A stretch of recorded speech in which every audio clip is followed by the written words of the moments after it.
Do PL, deputado Gustavo Gaia, Vossa Excelência tem 7 minutos. Obrigado, presidente. Aproveitando o tempo de liderança, e há muito tempo que a gente não ocupa essa tribuna devido ao período eleitoral, onde as sessões estão sendo suspensas, eu queria falar de 3 pontos muito importantes que aconteceram num período recente. Primeira coisa, esse governo conseguiu ser o governo mais impressionante da história do nosso país. Todas as bandeiras apresentadas por esse governo, pelos seus representantes eleitos, pela sua militância, se tornaram agora todos um tiro que saiu pela culatra, ou todos os tiros que saíram pelas culatras. Lembrando que esse governo foi eleito, meu caro Messias Donato, falando que iria acabar com o desmatamento e com as queimadas que estavam fora do controle no governo Bolsonaro. Bateram recordes em desmatamento e queimadas debaixo do Ministério da Marina Silva. Um governo que disse que acusou Bolsonaro de genocídio indígena, é o governo que bate recorde de mortes por indígenas na história do nosso país. O governo que disse que voltaria para acabar com o negacionismo e trazer de volta a saúde, pois a ministra da Saúde bateu recorde em mortes por dengue.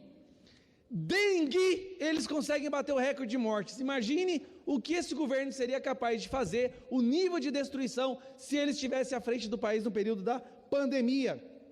É a criminalidade, se bem que a criminalidade nunca foi nem bandeira deles, afinal de contas a criminalidade faz parte desse governo, então eles nunca levantariam a bandeira, mas temos a criminalidade batendo recordes também.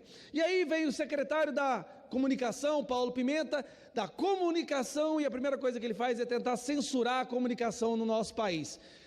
Lula percebeu que o trabalho dele era tão incompetente que deu um pé na bunda dele e jogou para o Rio Grande do Sul. Rio Grande do Sul deu um pé na bunda dele e devolveu ele aqui para Brasília. Ninguém sabe onde esse cidadão vai parar. Depois nós temos a fuga de investimentos, 40% a menos de investimento internacional vindo para o Brasil, graças às nossas relações exteriores, que ao invés de buscar investimentos, fica apoiando terrorista e ditaduras por todo o Brasil. Mas a cereja do bolo, aquilo que realmente chocou o povo brasileiro, saiu recentemente no Ministério dos Direitos Humanos. Tudo isso que eu falei para vocês agora desse governo é fichinha em relação ao que nós testemunhamos nessas últimas 48 horas em relação ao ministro da voz aveludada, que agora também parece ter a mão aveludada, né?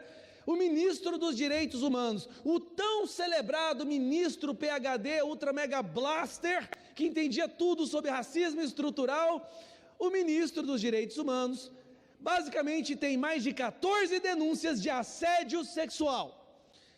Uma professora fez uma denúncia dizendo que ele levantou a saia dela e enfiou a mão na sua genitália. O ministro dos Direitos Humanos do Lula. Quando eu falava que era o direito dos manos, eu estava certo. Eu não sabia que também era o direito dos tarados, pervertidos. Porque até onde eu saiba, levantar a mão de uma mulher, enfiar a mão a saia, enfiar a mão na genitália dele é estupro. É estupro. Nós temos então, meus amigos, um ministro estuprador. Mas o que mais falta acontecer com esse governo, gente? O que mais? Falta colocar uma Marcola no Ministério da Luta contra as Drogas. Isso é surreal o que está acontecendo. É inimaginável. Nem a minha imaginação mais fértil de diretor de Hollywood seria capaz de conceber um enredo tão surreal quanto esse governo. Esse é apenas o primeiro ponto. Nós tivemos nesse sábado a mais celebrada festa nacional, que é o nosso 7 de setembro, a data da nossa independência. Eu senti vergonha como brasileiro ao ver o esvaziamento da esplanada dos ministérios no desfile onde o Lula compareceu. Eu, sinceramente, eu nunca vi, nem cidadezinha de interior de 5.000 habitantes, estaria tão vazio quanto estava Brasília nesse 7 de setembro, nesse sábado. Que vergonha! Mas essa rejeição, que fique bem claro, não é apenas uma rejeição ao ladrão corrupto que ocupa a presidência, não. É uma rejeição também às Forças Armadas. A população ia para as ruas no 7 de setembro para celebrar uma das entidades mais respeitadas até então do nosso país, as nossas Forças Armadas, o nosso Exército. O que nós vimos aqui nesse sábado, essa vergonha, mesmo mandando os funcionários dos ministérios, dos cargos comissionados comparecer, sobre ameaça de perder o emprego, o que nós vimos aqui foi a maior vergonha que o Brasil já viu. O que me chamou a atenção, porque na verdade, acho que eu tenho até que fazer uma correção, não estava tão vazio assim, deputado Daniel, não estava. Tinha 60 milhões de eleitores do Lula aqui na manifestação de 7 de setembro, sabia, Messias Donato? Tinha, inclusive esses 60 milhões de eleitores abraçou o Lula, tem foto deles, você não viu o Lula abraçando o Moraes? Aquele momento, Lula conseguiu um fato histórico, tem que entrar para o livro dos recordes Guinness. Lula em um abraço, abraçou 60 milhões dos seus eleitores. 60 milhões dos eleitores representados em uma pessoa. Talvez é por isso que ele tem o hábito de agir como ditador. Vai ver, ele se considera como sendo a maioria do eleitorado brasileiro, já que ele entregou 60 milhões de votos para o Lula.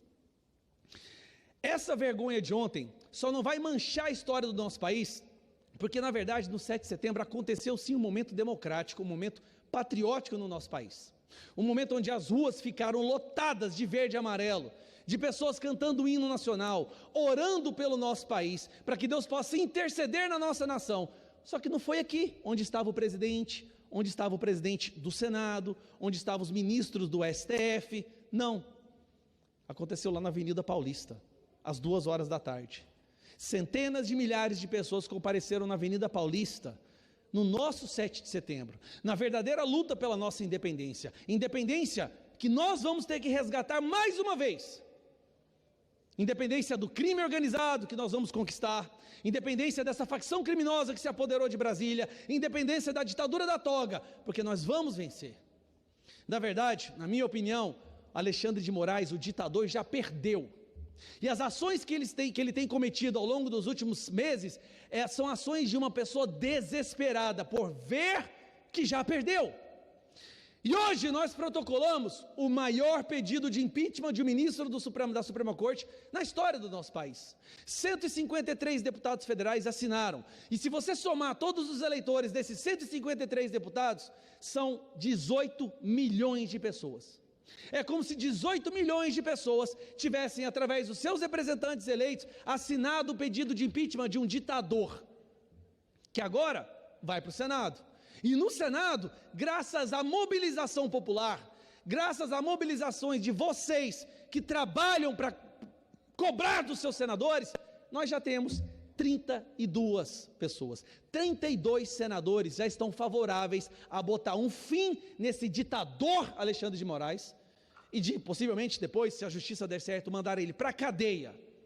Porque é inaceitável continuar com um ditador como esse Alexandre de Moraes, determinando as nossas vidas, apagando o Congresso, perseguindo a oposição.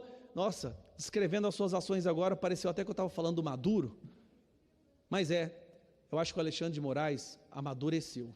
A cada dia ele está mais maduro. Mas mesmo mais maduro, não deixa de estar desesperado. Desesperado porque uma vez Bolsonaro disse: se o povo soubesse o poder que o povo tem. O povo sabe, Daniel. O povo sabe, Messias. O povo sabe mais do que nunca. E quanto mais pessoas a gente conseguir mobilizar para cobrar os senadores, porque agora é o Senado que tem que trabalhar. O Pacheco é um bunda mole, covarde, e ele vai entrar para a história como a pessoa mais rejeitada da história da política nacional, talvez até mesmo mais que a Dilma. Mas nós temos que começar a cobrar os senadores. Se os senadores se posicionarem favoráveis a esse pedido de impeachment, que foi o mais bem elaborado da história, eu tenho certeza que nós teremos êxito.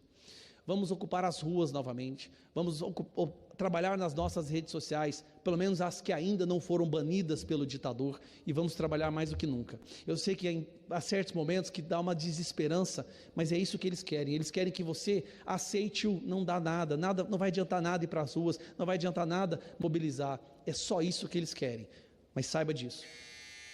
Nesse sábado eles estavam juntos aqui em Brasília, em situação de autodefesa. Eles se juntaram agora em autodefesa, porque sabem que a A ditadura que eles estavam querendo implementar no nosso Brasil está a um triz de ser destruída. E graças a cada um de vocês que nunca desistiu da nossa nação, ore por nós, parlamentares que estamos aqui, nos arriscando para defender as nossas famílias, os nossos valores e princípios.